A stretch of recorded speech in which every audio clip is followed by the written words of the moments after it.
Welcome to Allies or Enemies. I'm Jess. And I am Sean, and this time we are talking about Divinus. And our copy was provided by the publisher, but the thoughts in this video are all our own. And Divinus is designed by Filip Miłuński, and it is about you are caught in the middle of a giant war between the Norse and the Greek gods. It is a campaign game. It's also a tile placement game. So we'll try and keep this spoiler free, but there'll be a few little things we want to talk about, but we'll warn you before that happens. So let's take an overarching look at how it plays.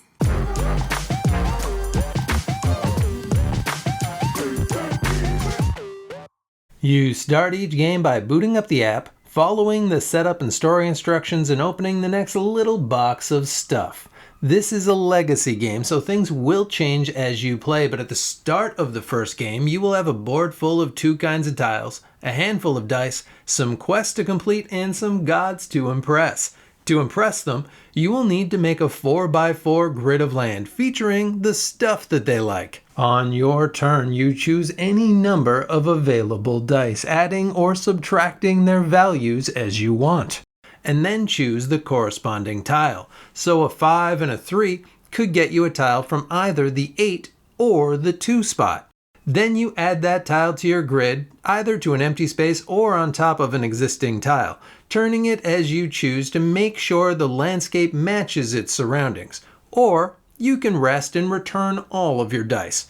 When you fulfill a quest, you will enter it into the app and gain a reward.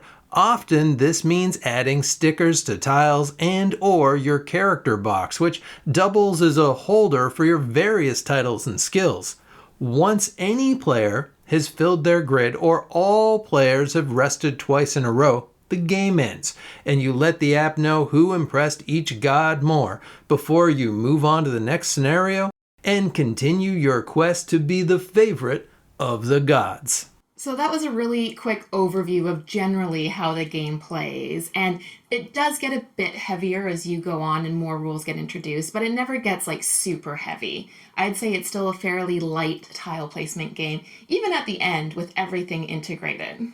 Yeah, I think so. It does, it adds a little bit of meat to it for sure, but it generally is that same thing. And I like that general gist of it, of you have a bunch of dice, you roll those dice, and then it's cool that you can add, subtract, do whatever you want. You can play one, you can play all your dice if you can make that math work to try and take whatever tile it is that you want. And usually you can get the tile that you want. It's just a matter of how many dice do I spend on it. Sometimes you can't get it, and you got to do that return action so that you can hopefully scoop it up next time. But I think the other interesting thing too is every time you do that return action, it brings out a bunch more tiles for the other players. So all of a sudden you're offering this like smorgasbord of options by taking back your dice. So you kind of want to be pacing other players most of the time. But there is a really interesting kind of ebb and flow through how that dice placement works. Yeah, I did find that interesting because there would be times when I would use one dice and take a less than ideal tile just because I knew you would be about to like refresh the market and kind of hope, well, I could use all 3 of my dice for this one, but if you're going to be refreshing it anyway, I'm going to hold back and I'm going to wait and hope that I have to use fewer dice, which is better in the long run. And now in terms of the campaign itself, we won't talk too much about it here, but like most campaigns, each one adds a little bit in terms of like a new rule or a new way of playing, and none of it is too complicated, I'd say, from like game to game. Yeah, it's really baby steps. There are nice things, there are nice little surprises. You got these little boxes. Each time you're opening a box, you're taking out stuff. You're always taking out new god cards that have different end game things that you need to do, as well as new goal cards. That's going to be all the time. And then sometimes you get other little surprises in there too. But I will say there are a few trickies here. One is the app integration. I kind of get why they had the app, but honestly, for the most part, it kind of holds it back a bit. Because one of the big bonuses, I think, for having the app is the story. We read that story from maybe 2 campaign things. The story is mostly, it's a story like if you've played a game of Civilization and one of the other leaders is just like, I'm gonna get you. That's kind of what the story is here. But sometimes it puts your name in there too, which we had very different responses to. When I saw that, when I'm like, Sean, you did, I'm like, creepy. I do not like it, but you liked it. Yeah, because it makes it personal. Because it will say, like, it will be the gods talking to you or something and be like, Jess, like, thank you so much for your help. And I'm like, oh, well, you're welcome. But you're like, oh, this app is so creepy that it knows my name. But you could have given it, like, a fake name, I guess. I guess, yeah, it didn't, like, learn. No. I wrote my name in. And the story, I think, because we were both fascinated by the concept because we really like kind of the Greek gods and the Norse gods. And so that seemed really interesting. So we were already like hooked in. But it was, I feel like the writing was too long. If it was shorter, even if it wasn't like the most exciting writing, I think just a couple sentences we'd be interested. But with it, like it being pages sometimes, it was just kind of like, okay, well, what do I need to know here? we got a little skimmy in it for sure. But I will say, even though the story didn't always grab me, the story on the board of just having those gods on either side, I thought that was still pretty compelling. Yeah, and it is a bit tricky because you sometimes strategically might want to go for more than the other. But personally, you just might really want like Loki to win. So you might be like, oh, I'm still going to go for this one that I want, even if it's not the best decision. Another thing too is in terms of the campaign and the new rules. So they have these rule stickers, and the rule stickers, the rules themselves weren't too complicated and made sense. But how you place the rule stickers was a bit confusing because it would get you to place it in like such a weird order.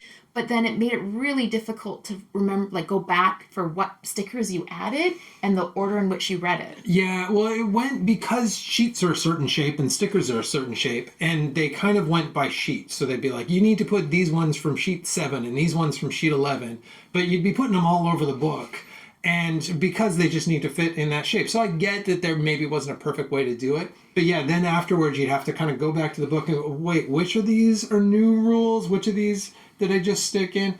But the rules are super light, we never had to go back to something. Like once we had read those rules the first time, it was fine. It's just those first, like when you're adding a lot of the new rules, it feels like a lot of work. And I wouldn't mind if that was just at the back of the rule book. If it was just like, now look at this page. Like, don't look at this page yet. Now look at this page. Yeah, and the other, going back a little bit to the app too, the other thing that I found a bit tricky was just kind of knowing who won and who was in the lead, because it does keep track of it.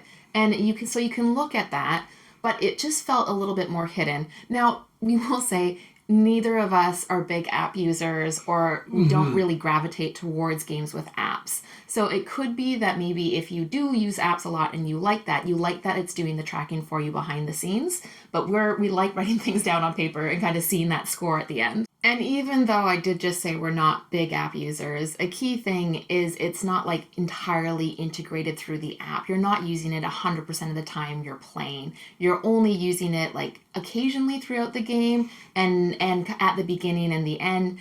And the story bit that we mentioned, it has the option of just skipping forward. And it has a nice thing too that you can go back. So there were a couple of times when we were worried that we missed something, but you can easily check that by going back again, which is nice that it has that, because I've been thrown off by apps like that before where I've gone too quickly forward and been like, oh no, what did I miss? Yeah, this is not like Descent where the app's telling you like every turn you're going in there and you're doing it. You're going to look at this like 8 times in a game. It's going to be in total, it's going to be like 3 minutes of your game. So it's light app integration, I would say. It maybe could have been a little lighter, but it's very light. This is not something where it's going to like take over everything that you're doing on the table. Which is nice because, speaking of the table, the components, I think everything looks really good. Like we say, we're on board with the theme, and I think they did a good job representing most of the gods and everything. And the dice is such a key part, and they're nice chunky dice. And you learn pretty quickly that you put stickers on the dice, and I think that system works really well because the stickers are really easy to put on, and I didn't find them falling off at all anytime. And I think that's a really cool part of it too, is that you are individualizing those dice, and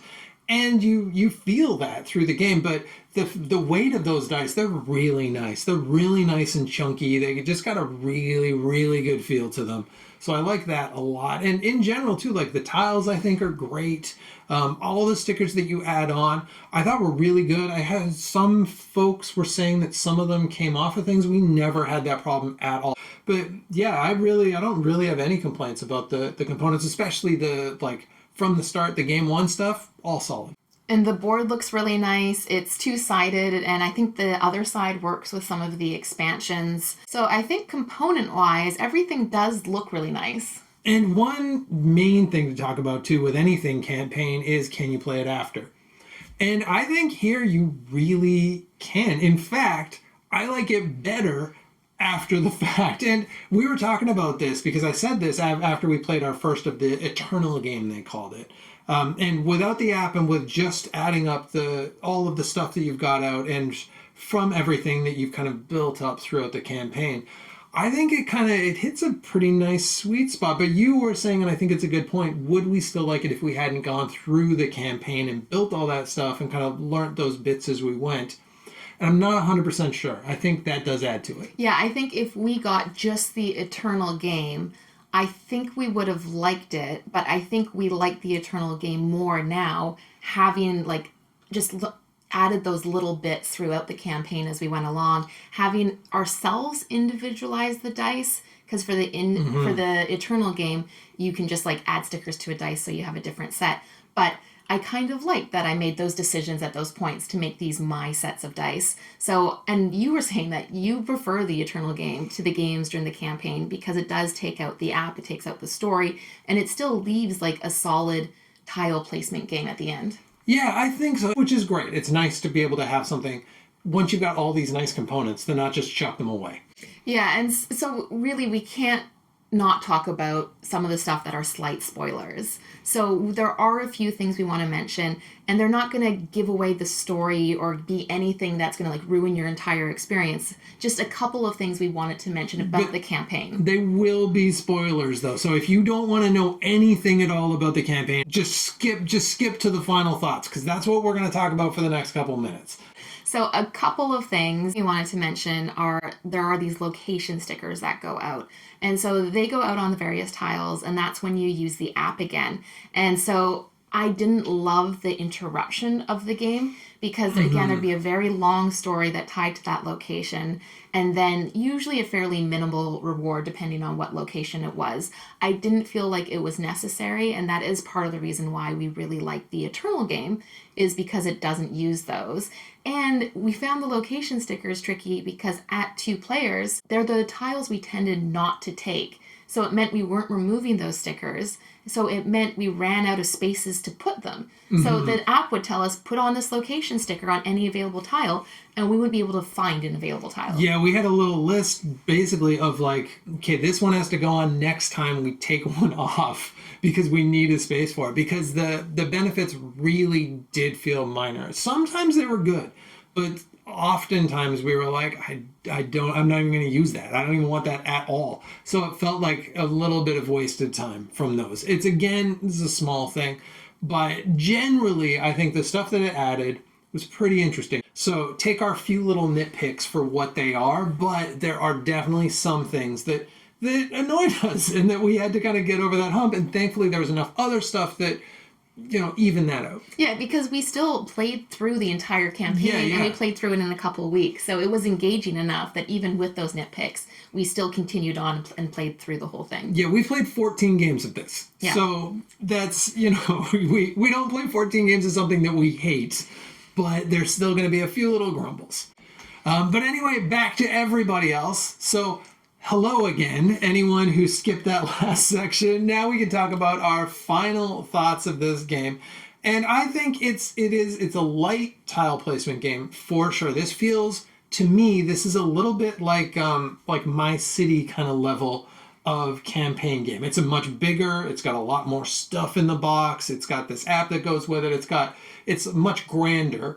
But I think that's kind of the level of what it's offering to you, and maybe it builds up more than that gives you through the campaign, but it's kind of somewhere along those lines. Yeah, I would agree. In terms of complexity, it probably is about there. It probably adds by the end more than what my city or my island add at the end in terms of that level, but it's not going to be like a super heavy tile placement game. And in terms of player count as well, one thing I did want to mention is we found it worked at 2. We played it through all at 2. It isn't one that you can play through again at 2. So if you're thinking because it's 2 to 4 players, if I play at 2, it means we can play through twice. It doesn't quite work like that, which it's fine for us because we like the eternal game. But I think maybe 3 or 4 might be the sweet spot. Yeah, I think so too. I think it solves some of the problems that we mentioned in the spoiler section, and I think it's going to make those shift a little bit more. It's going to have a bit more competition for the tiles. It's going to make you use some of those, like the other uses for dice a little bit more often, because we were really just like tiles, and using a dice for anything other than tiles felt like a little bit of a waste. We still did it, but it felt sometimes like a little bit of a waste, whereas 3 or 4, you're going to want to use those other options more often. So I think it totally works at 2. I was happy to play through it at 2, but yes, if you got 3 or 4 people who want to play this continuous, or like all the way through, and you're probably going to want them to stick with it all the way through too. I don't think this is a drop in, drop out kind of game, but if you've got that group, that's probably the way to go. So overall, it has a bunch of pluses and a few little minuses. It has a really great theme. We love those Norse and Greek gods. The component quality is really good as well. In terms of some of the negatives, the app integration can be a little bit clunky, but again, that might be a plus or a minus depending on who you are. And we found the writing wasn't super strong. You can skip that writing though. And I do like that dice placement tile selection mechanic, and I haven't seen that elsewhere before, so that is interesting. And it is, there's not that many kind of lighter campaign games out there, so this does kind of fit that niche. And it is nice that you can play it once you're done the campaign. And I think they're coming out with expansions as well. So if you are really interested in the story, there will be opportunity to continue the story through the expansions. And that is it. That is our thoughts on Divinus. Is this a game that you played? How did you feel about it? Are you interested in those expansions? How did you feel about the Eternal game? I'm really interested in how other people thought about this game. Thank you so much for watching. Please let us know in the comments any of those thoughts. Please like, subscribe, and hopefully we'll see you next time for another game.